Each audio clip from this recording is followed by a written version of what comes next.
Hi everyone, and welcome to this tutorial for an introduction to Scratch. It's a great software for developing animations and games in two-dimensional environment with a host of lots of characters and tools that you can use. So this is a short introduction. We're going to start by creating our project. So click on Create.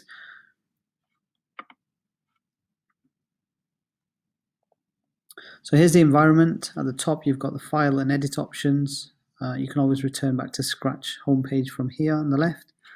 You've got the name of your project, some share options, which we'll come to learn in another tutorial.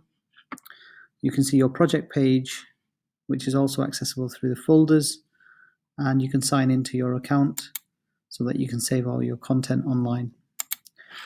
At the bottom underneath here, we've got three tabs, one for coding, one for different types of costumes, one for sounds. You've also got your coding stage, or the environment, the content.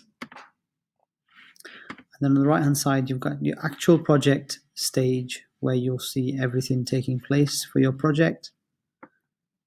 And then right below that, you've got some options to change the properties. So you've got positioning and size and direction. You've also got backdrops here, which is quite useful for changing the way that the scenery looks behind your sprites. Okay, so that's just a little introduction to the interface. Join me for the next tutorial where we'll talk about how you can add your own sprites and modify the way they look.